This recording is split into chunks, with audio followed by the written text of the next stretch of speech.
Rise and shine, my people. Today I have Jon Zherka back on the channel, and I will be reacting to his red pill truths about bodybuilding. Let's do it. Okay. This is how simple life is. A lot of people don't figure this out ever. Okay. I was never a high-paid trainer because I explained it correctly. I was a high-paid trainer because I would call them fat and ugly pieces of shit, and I used to find the guy who would cuck my client. I would find his Instagram in the gym. So he'd have a crush he's talking to, like everyone at the sports club I worked at, right? He'd have a crush here. Her crush would talk to the bodybuilder. This guy's trying to get fit for the crush. Her crush is talking to me, just FYI, put that out there. I would psychologically spend all my time figuring out who my client's adversary was, and every time he was off diet, I would bring up photos of his rival, and I'd be like, the guy's shitting on you. Wow, talk about going above and beyond as a trainer. I never even thought of that strategy, but you let me know if you think that would work, if you think that would help you. For me, I know as a man, I'm super competitive, so if someone were to do that to me and compare me and my progress to someone who could be considered a rival, man, it's game over for that person. And men hate that shit. Men fucking hate that shit. Like, they go hard on the diet if you keep doing that to them. And my coach used to do that with my rival. He'd be like, dude, he'd be like, yo, Zherka, you at 6 weeks out, the guy looks 1 week out. Like, you're not going to make it. And I'm like, oh, yeah? Up the fucking trend, bro. Look at this. Okay. I don't know what static you're talking about, dude. Don't take trend, y'all. Stay natural. Zherka jokes around a lot about some controversial topics. He himself is not natural. I do not recommend following in his footsteps, despite the fact that he gives solid gym advice. I do not recommend you follow in his footsteps. Definitely take everything he's saying with a grain of salt here. And I'm going to do my best to make that distinction, make that clear when possible. Check it out. This is how easy life really is. Look at this. Protein, carbs, fats, right? Per gram, fats carry more calories, right? They're calorically dense. That's why they're called fat, right? But now check it out. In life, all you have to do is find out, are you a better entrepreneur with higher sugars and carbs, or lower sugars and carbs and higher fat diet, right? Wow. He's going to get into it. He's going to explain it here in just a second, but you don't see a lot of people talking about this, and this is something you need to pay attention to. Keep watching. If you have better workouts with this higher fat diet, protein kind of always stays the same, like 1 gram per pound body weight, which is still a lot if you think about it, but whatever. But to be a high functioning human, you just have to figure out which diet it is that's bloating you, right? And it's not diets, but right. And when you figure out, hey, I don't feel good with high carbs, you actually make more money. Your workouts are better. You look better, right? So now where you get in trouble is when you go.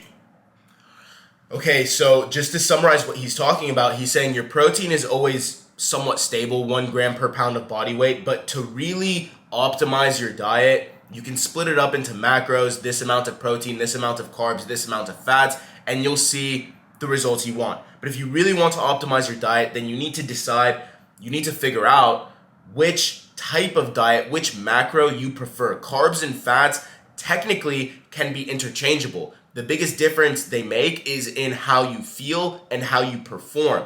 I feel and perform much better with lower carbs. When I have higher carbs, my insulin is spiked, I'm tired. You get that food coma feeling. So you yourself, you need to figure out Do carbs give you that food coma feeling, or do fats give you that food coma feeling? And whichever one it is, you want to minimize that one and prioritize the other one, since they can be interchangeable. You can choose if you want more fats or more carbs in your diet as long as you're hitting your target calories. You can interchange, switch out carbs for more fats, but that's all dependent on which one actually helps you perform your best.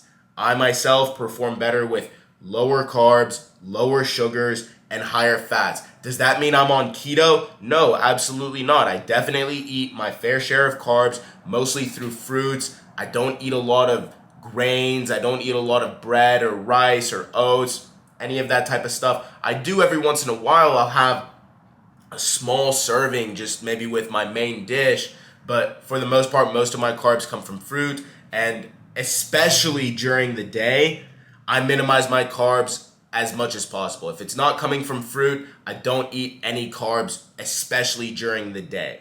So that's something you need to figure out, and you can do so pretty easily just by experimenting over the span of a few days. Now let's continue. McDonald's, right? Because McDonald's is serving your caveman desires. Because McDonald's has high everything. McDonald's has high carbs and high fat. So that's really the worst of both worlds, the best and the worst of both worlds. So no matter what it is, that's why you feel so sluggish after McDonald's no matter what, because it's overloading everything. You need to pick one, the one that works best for you, and you need to prioritize that and somewhat minimize the other one or control the other one more. And with McDonald's, there's no control. So cavemen, they had three things that it was very scarce in caveman times, right? Sodium, fats, and sugar, right? They were starving to death. What is McDonald's known for? Sodium, fat, and sugar, right? That bread isn't as great as you think, dude. Now check it out. Check it out. If you were to just keep eating McDonald's every day, like you are right now, fat ass, but you started omitting the bun from your sandwiches, maybe what I used to do, I used to take off the top bun of every sandwich I ordered, right? Because I was so broke that I knew exactly what I was going to buy. I started taking off the top bun for 2 weeks, right? And yeah, slimmed down, right? It's a big difference, right? Even your activity increases when you're not bloated on fucking high carb foods and shit, right? Then I deleted the French fries. So I said, if I'm going to be a fat ass, I'll get something more nutritiously dense, like those chicken wraps and shit. And then eventually I took out McDonald's completely because I said I want to go pro. But McDonald's is high in carbs and fats, right? And that's the problem. That is the problem. You can't go high carb if your calories are high. You can go high carb if you're hitting maintenance. No trainer on earth has a problem with that, right? Nobody. If I gave you a high carb diet, you wouldn't even bloat if you're hitting maintenance calories. But if you're eating over your maintenance and it's high carb, you're going to bloat, gain water, get sleepy, have shittier workouts. It's at like 1 + 1 = 10. 1 + 1 = 10. That's a great way to put it.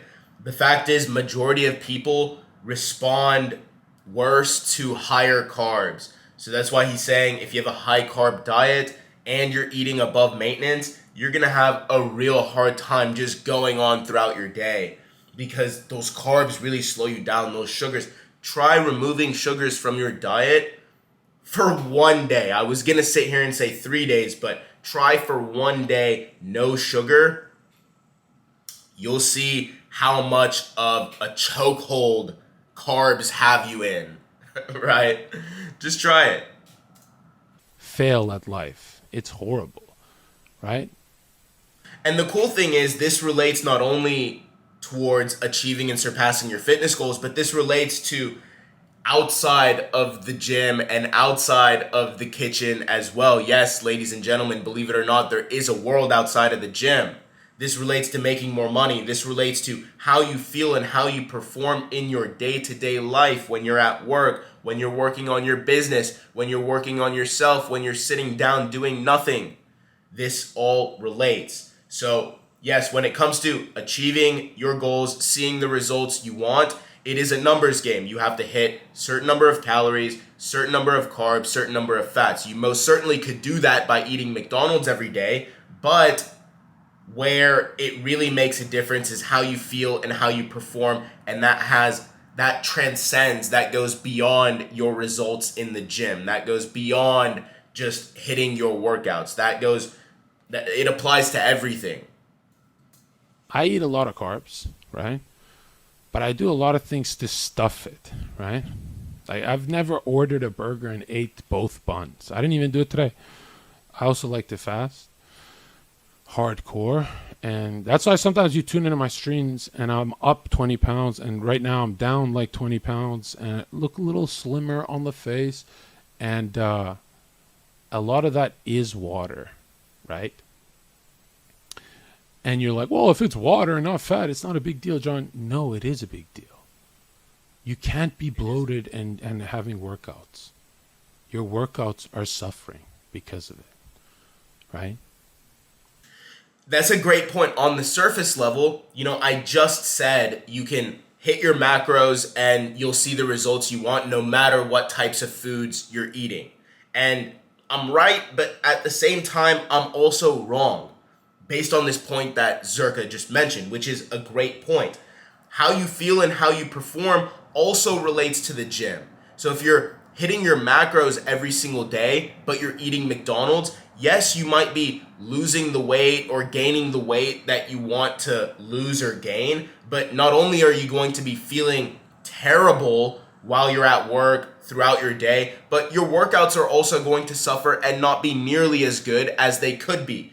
Yes, on the scale, on the surface, on paper, you might be getting the results you want because it is a numbers game. You're hitting your calories, you're hitting your macros, but it goes deeper than that. It's still simple. It's not complicated. I don't want to make it seem complicated. It's still simple, but despite the fact that you're doing everything right and even seeing results on paper, you're still leaving results on the table and you're still selling yourself short by not taking care of the quality of your diet and the quality of just your way of life in general. Your workouts are not nearly as good when you're bloated compared to when you're not bloated and you're sharp. You can lift more, you can have better pumps, and that leads to better results, even though you might already be making solid results, if that makes sense.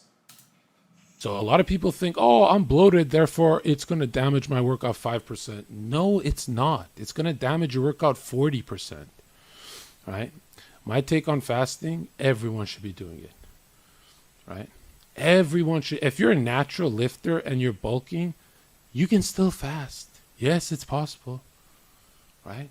This is interesting. He's saying everybody should be fasting. I myself, I fast every single day. I fast for the first 6 to 8 hours after waking up. I try not to eat. Most of the time, I don't eat for at least 2 hours before going to bed as well.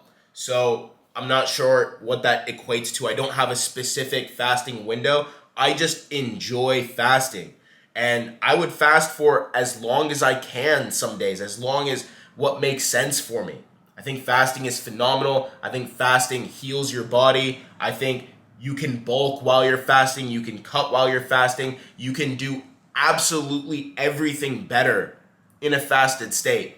Fasting is definitely something you need to look into. I used to be on the fence about promoting fasting because I would always say, and I still do somewhat think, that there are different strategies out there that work better for different people. There's no one size fits all strategy, but nowadays it's really hard for me to argue against anyone fasting. I don't see any disadvantage. I don't see any disadvantage to fasting. And I highly recommend it in almost every situation.